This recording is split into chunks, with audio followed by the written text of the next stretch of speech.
Mesdames et messieurs, bonsoir. Nous poursuivons notre étude sur les lois de la cacheroute, de la nourriture cachère, et plus précisément, nous étions arrivés au 20e point sur la séparation du carné et du lacté, c'est-à-dire du bassari et du halavi, dans la cuisine. Alors, nous avions, après avoir évoqué ensemble toutes les règles de consommation et d'interdiction pour chaque partie précise de la viande et du lait, ici, on est dans une logique qui est plus précise. Ça ne suffit pas de manger cachère en ayant de la viande qui appartient aux bêtes propres à la consommation, qui ont été égorgées selon les règles ou qui ont été cachérisées selon les règles en ce qui concerne la viande, ou alors du lait qui soit du lait permis, etc. Ça ne suffit pas. Il faut qu'en plus qu'il n'y ait pas de mélange, il faut qu'en plus qu'il y ait des vaisselles appropriées, qu'il y ait également des ustensiles appropriés, et tout cela, pour être sûr qu'il n'y ait pas de mélange, il faudra prendre un certain nombre de mesures en ce qui concerne notamment la cuisine. Donc le premier point qu'on va évoquer, c'est ce qu'on appelle l'évier, mais aussi le plan de travail. Alors l'évier, tout le monde sait ce que c'est évidemment. Un plan de travail en général, c'est ce qui entoure l'évier, ou qui est en tout cas pas très loin. Nombreux sont ceux qui ont l'usage d'installer 2 éviers dans la cuisine, en tout cas ceux qui ont dans les moyens et qui ont suffisamment de place pour cela. L'idéal, c'est toujours d'avoir 2 éviers. Au moins, ça évite les risques de mélange. L'un, bien sûr, pour y laver les ustensiles lactés, et l'autre pour les ustensiles carnés. De même, on a coutume d'affecter un côté du plan de travail aux aliments lactés et l'autre côté aux aliments carnés. Là aussi, j'allais presque dire que c'est de la halakha de luxe. C'est quand on en a les moyens, tant mieux. Hein, je dis ça pourquoi? C'est pour pas effrayer ceux qui auraient des vrais problèmes de la halakha. Le seul élitisme qui existe dans la halakha, c'est dans les vertus, mais pas dans les moyens financiers. Celui qui peut, celui qui peut pas, il a aussi le droit de respecter la halakha. Simplement, ça ne va pas se traduire de la même façon et avec les mêmes règles. Donc, il faut évoquer tout. Donc là, ce que nous disons en premier, je le rappelle pour ceux qui nous ont rejoints de fraîche date à notre cours, dans ce qu'on appelle la halakha au sens large, entre ce qu'on appelle en hébreu, retenez l'appellation, la halakha de l'echatehila, c'est de l'araméen. L'echatehila, ça veut dire comment doit-on respecter la règle a priori. L'echatehila, c'est a priori. Et comment doit-on la respecter bedi avad, ça veut dire a posteriori. Et pourquoi la règle vous dit a priori, a posteriori? A priori, on devrait dire justement, mais la règle, elle est comme ça. La règle, c'est la règle. Il y a des gens qui vous parlent comme ça. Mais non, la halakha, c'est la halakha. Mais bien entendu que la halakha, c'est la halakha. Mais si c'était aussi simple, et direct et exclusif que ça, alors pourquoi le Shulchan Aruch, qui est le code des lois juives par excellence, se casse la tête à vous donner tellement et tellement de nuances dans la halakha? Pourquoi il vous dit normalement voilà comment il faut faire, et si, soit parce que la personne ne savait pas, soit parce qu'elle a transgressé, soit parce qu'elle a oublié, soit parce que les conditions n'étaient pas réunies, il peut y avoir 1001 raisons pour lesquelles la halakha n'a pas été respectée. Dans un tel cas, voilà ce qu'il convient de faire. Voilà comment il convient d'agir, selon tel critère, selon tel autre critère. Et c'est comme ça que dans toutes les halakhot que vous avez étudiées ou que vous allez étudier, qu'il convient de comprendre qu'il y a entre 2 et 50 nuances de halakhot. Et c'est toujours la halakha. Sauf que la halakha de l'echatchila, c'est pas la halakha de bdi avad. Tu n'as aucune raison d'opter pour la halakha de bdi avad ou de feignant parce que tu ne veux pas te casser la tête. La halakha, il faut que ce soit la halakha mamash. On ne triche pas. Pour autant, si vraiment des conditions sont telles que, soit des fois ça peut être des conditions de pauvreté, des fois c'est des conditions de santé, tout simplement. Des fois c'est des conditions des cas de force majeure. Bref, je ne vais pas maintenant vous donner toutes les nuances de halakha, parce qu'on ne peut pas le faire à chaque fois et tout le temps en même temps. Mais par contre, dans chaque cas, nous allons essayer au moins d'aborder les cas essentiels pour que vous ne soyez pas démunis. Et si d'aventure, vous aviez des questions plus précises ou plus pointues qui n'auraient pas été traitées dans le cadre de notre cours, qui reste malgré tout un cours de généralité importante, n'hésitez pas à revenir vers nous, à nous poser des questions. On est également là pour cela et on répondra bien entendu au Be'ezrat Hashem et Bli Neder à chacune de vos questions. Donc revenons, si vous voulez bien, sur l'organisation de la cuisine. Tout d'abord, l'évier et le plan de travail. Comme on l'a dit, a priori, l'idéal, c'est d'avoir 2 éviers si on en a l'espace, les moyens, etc. Maintenant, de même, on a également la coutume d'affecter un côté du plan de travail aux aliments lactés et l'autre aux aliments carnés. Les aliments neutres, qu'on appelle en ashkénaze parvé, même en hébreu, qu'on appelle parvé, eh bien, peuvent être préparés d'un côté ou de l'autre du plan de travail. En d'autres termes, si quelque aliment que ce soit est parvé, vous savez ce que c'est que parvé, c'est ni viande, d'accord? Eh bien, il est forcément adaptable ou associable ou compatible aussi bien avec la partie viande que avec la partie lait. Pas de problème. À condition toutefois que celui-ci soit propre. Évidemment, si vous mettez du parvé dans un endroit qui habituellement est viande ou dans un endroit qui habituellement est lait, mais qu'à l'endroit où vous mettez votre parvé, vous avez encore des résidus de nourriture, viande ou lait, donc c'est ridicule de dire dans ce cas-là d'appliquer ce qu'on vient de dire. Si vous mettez ça sur un plan de travail, il y a encore des morceaux de viande ou du jus de rôti, donc du coup, votre parvis, il aura le goût de la viande. Cela peut-être va sous le sens, mais c'est des fois bon de rappeler des évidences pareilles, d'accord? La même chose dans l'autre sens, d'accord? Si vous avez des choses qui sont lactées et qui sont liquides notamment, bah, ça risque de se mélanger. En cas de nécessité, on peut même utiliser un seul évier et même un seul plan de travail. Vous voyez, on est déjà dans une autre exigence de halakha. Le bediavad, si on n'a pas 2 éviers, qu'on en a un seul, alors qu'on ne va pas utiliser d'évier pour autant, là aussi, ce sera au cas par cas. Il y a des gens qui, par exemple, lorsqu'ils n'ont qu'un seul évier et que c'est compliqué de faire attention de ne pas mélanger les viandes, alors ils ne le gardent que pour l'utilisation majoritaire. Il y a des gens, par exemple, dont l'utilisation majoritaire, c'est le lait. Hein, ça arrive notamment chez ceux qui sont comme l'on dit aujourd'hui, des Français de souche. Ils aiment beaucoup la cuisine avec le lait, avec le beurre. Alors à ce moment-là, ils vont garder l'évier pour le lait. Et donc pour la viande, ben, ils se débrouilleront autrement. On verra dans un instant. À l'inverse, et c'est le cas notamment des juifs nord-africains majoritairement, eux ils sont au contraire très viande. Dans ce cas-là, ils utiliseront l'évier à chaud pour la viande.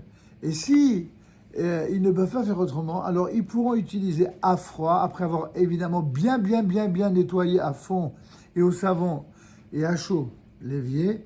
Alors ils pourront utiliser à froid le même évier, même pour le lait. Mais attention, si par malheur l'évier qui a donc été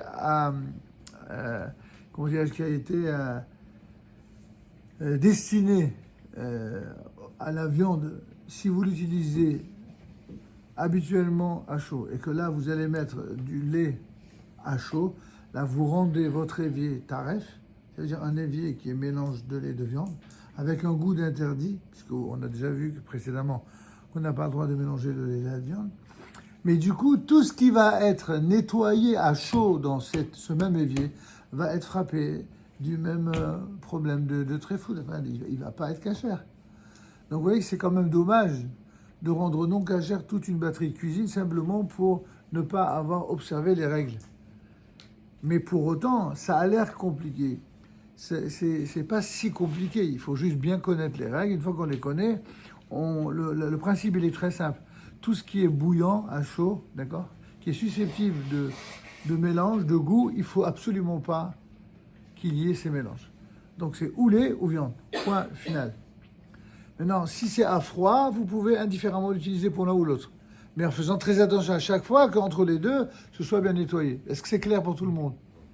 Maintenant, tout ce que nous disons, ça n'est pas que pour la vaisselle, ça n'est pas que pour les assiettes, les verres ou les couteaux ou les fourchettes.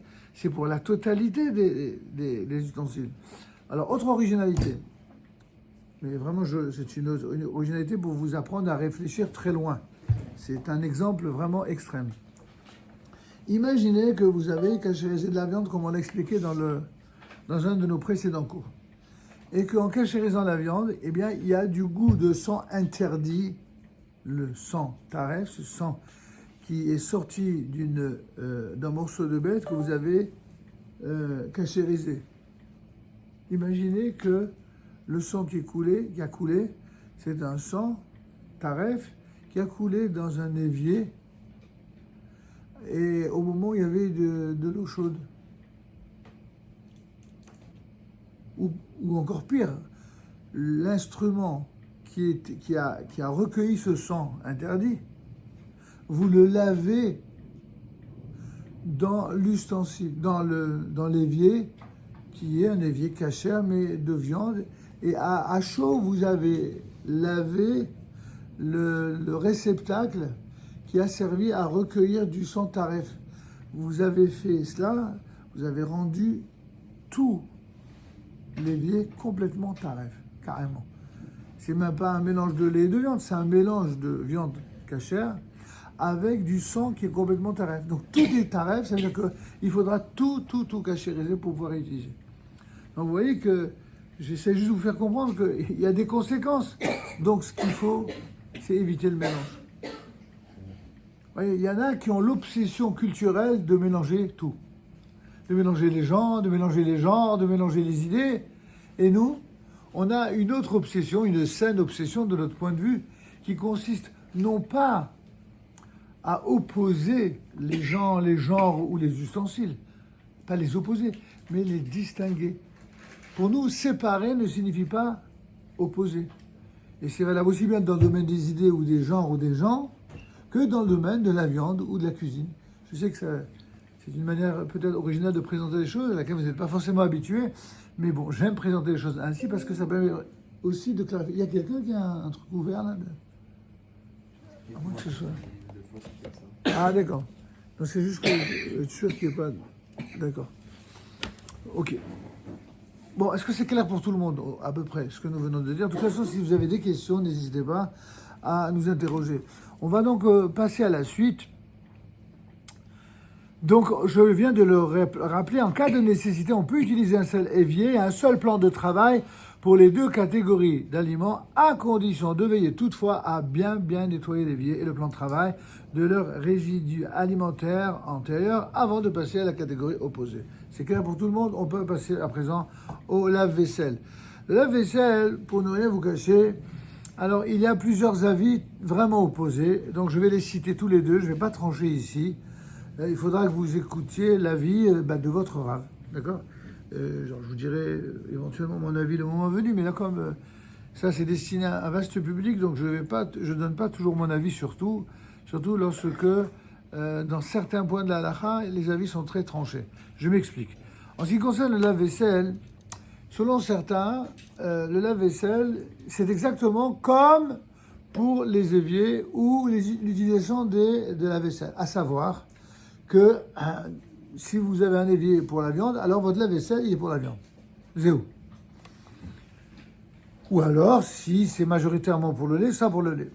Et notamment, la raison de cela, c'est parce que ils considèrent que dans le lave-vaisselle lui-même, si vous nettoyez des choses de viande à haute température, et que dans le lave-vaisselle, il y a notamment ce qu'on appelle des clayettes qui sont en plastique, elles peuvent recueillir un goût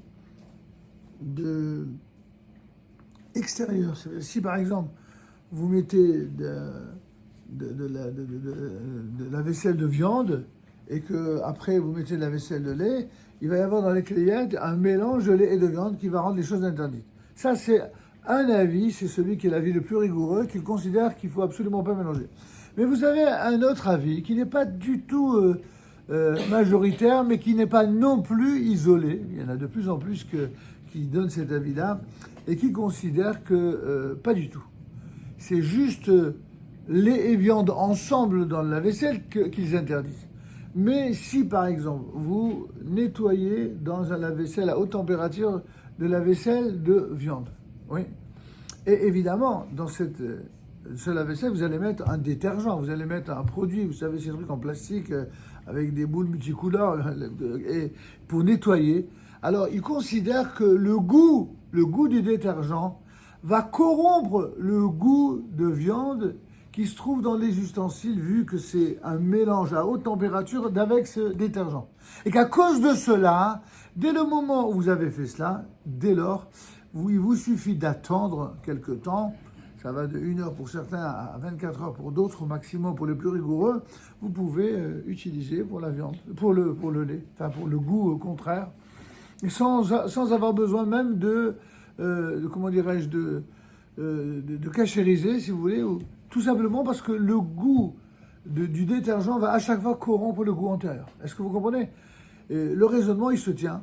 Et on a tout à fait sur qui s'appuyer pour éventuellement suivre cette halakha-là.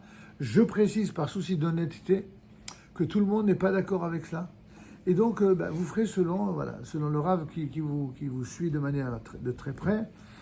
Et dans tous les cas de figure, pour tenir compte malgré tout de ceux qui sont un peu plus rigoureux, ne faites jamais une chose pareille avec du lait et de la viande en même temps. Et donc ça, c'est pas caché. D'ailleurs, il y a beaucoup de gens qui veulent faire beaucoup de choses en même temps et en général, tout ce qu'ils font, c'est pas caché. Mais bon, ça, c'est juste un petit point d'humour pour les gens subtils qui comprennent. Mais en tout cas, ici, on parle de cache-route. D'accord? C'est bien clair? Donc, une fois qu'on a dit cela, certains ont une coutume donc d'apporter une sorte un supplément de rigueur ou de perfection, si vous voulez, en achetant tout simplement deux jeux de paniers mobiles, ce que j'ai appelé les clayettes, et l'un pour les ustensiles de viande et l'autre pour les ustensiles de lait.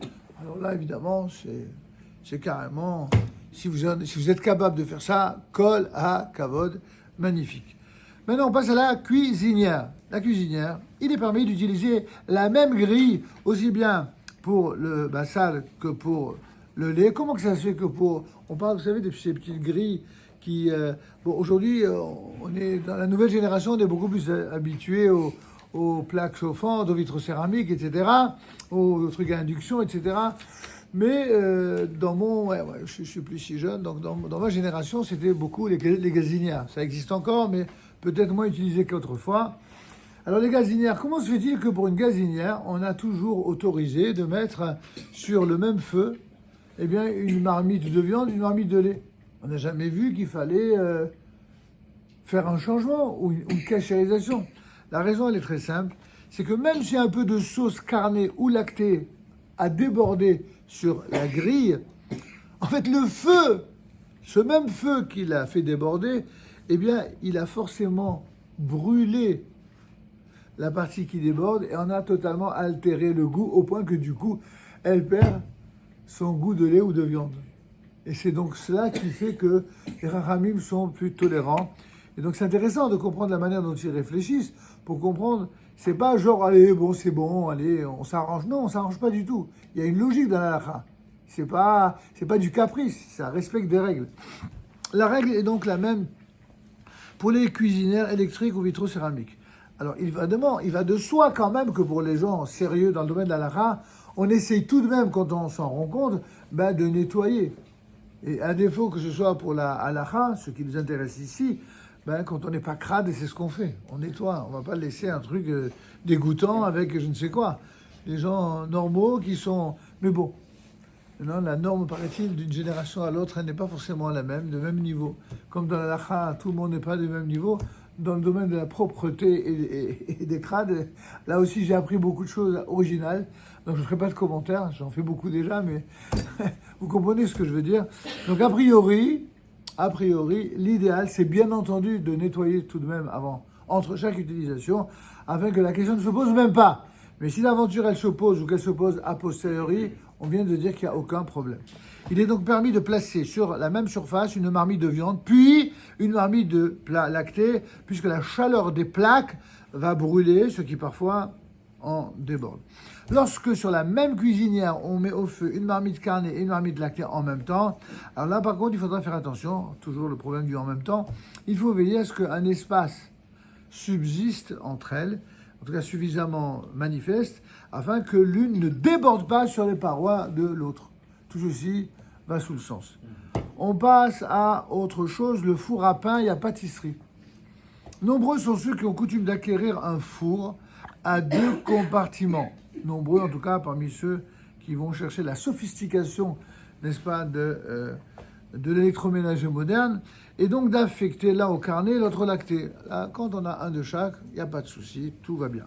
Mais si l'on souhaite se servir du même compartiment, alternativement pour le carnet et pour le lacté, on y est autorisé, à condition d'avoir un moule particulier pour le carnet et puis un autre pour le lacté.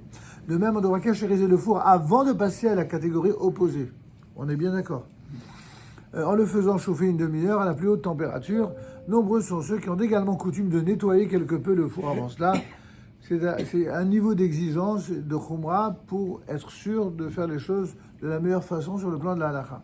Si par erreur on a cuit un plat lacté dans un moule, également lacté, mais dans un four carné, alors le plat lacté, il est a posteriori kasher. Pourquoi? Parce qu'en pratique, il ne sera pas véritablement entré de goût carné dans la préparation lactée. Vous comprenez de quoi on parle? Je répète, je reformule. Vous avez un four qui est carné, à l'intérieur duquel vous avez mis, par erreur, ou pensant qu'il n'y avait pas de problème, un moule lacté, et à l'intérieur de ce moule lacté, quelque chose qui est lacté. Donc finalement, le moule lacté avec la chose lactée, un gâteau, je ne sais quoi, ou comment on appelle ça, un gratin dauphinois, je ne sais pas quoi. Donc a priori, par rapport au moule, il n'y a aucun problème. Par rapport au four, il y a oui problème, puisque on a, a priori, on ne le fait pas, a posteriori, eh bien, ça passe. Pourquoi? Tout simplement parce que on considère que le goût, malgré le fait que le four soit habituellement carné, le goût de l'aliment, eh bien, n'a pas été pénétré du goût carné. Tout simplement. Pourquoi? À cause justement du haut degré de température. Vous savez, pour que dans un haut degré de température, il y ait passage de goût, il faut aussi qu'il y ait du liquide, il faut qu'il y ait beaucoup de conditions. Et si ces conditions n'ont pas été réunies, alors on voit que les haramim sont beaucoup plus cool que l'on pourrait l'imaginer.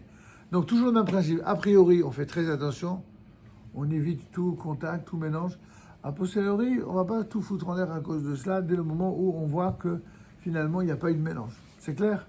On passe à présent à une autre originalité, mais que vous connaissez bien, puisque vous utilisez tous, j'imagine, à un moment ou à un autre, le fameux four à micro-ondes. Le four à micro-ondes, qu'en est-il du four à micro-ondes? Alors, en ce qui concerne le four à micro-ondes, on peut utiliser le même four à micro-ondes, aussi bien pour le carnet que pour le lacté, l'un après l'autre. Mais attention, à condition toutefois de ne pas placer d'aliments lactés ou carnés directement sur la même assiette. De plus, on devra recouvrir les aliments à réchauffer afin qu'ils ne s'y introduisent pas une vapeur abondante. Alors, pour que ceux qui ne savent pas, un micro-ondes, bon, vous mettez ça là-dedans, vous appuyez bzzz, d'accord? Mais qu'est-ce qui se passe? Ça n'est pas un instrument de cuisson classique. Parce que dans les instruments de cuisson classiques, vous avez soit une résistance, soit une flamme en dessous qui vient chauffer les aliments. Or là, comme son nom l'indique, c'est un micro-ondes. Ce sont des ondes qui de l'extérieur, enfin de l'intérieur certes du four, mais de l'extérieur de l'aliment vont agir non pas sous l'assiette, mais sur l'aliment directement.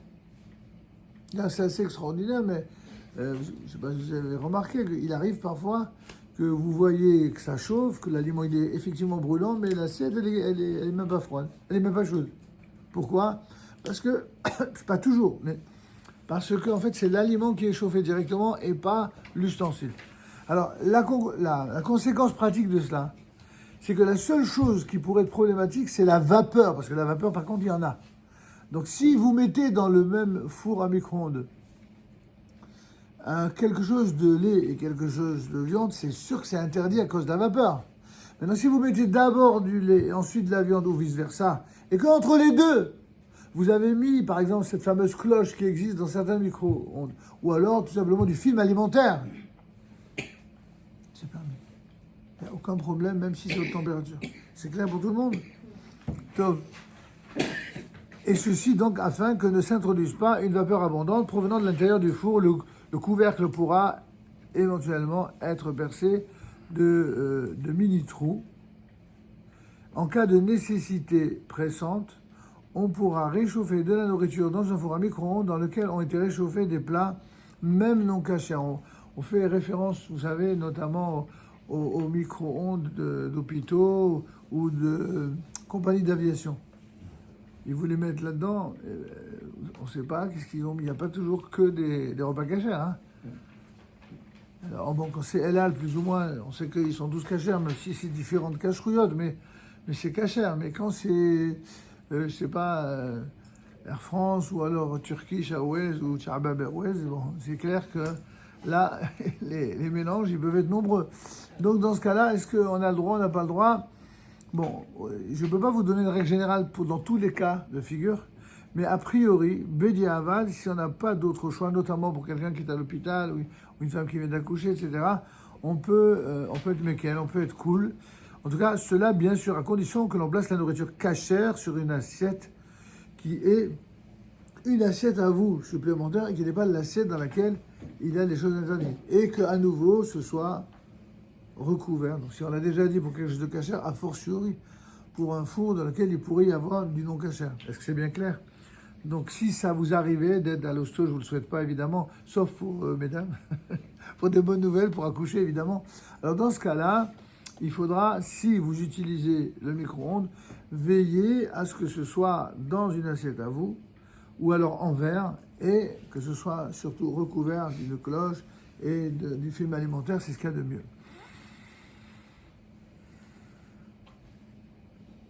À présent, la cachérisation des ustensiles et de la cuisine.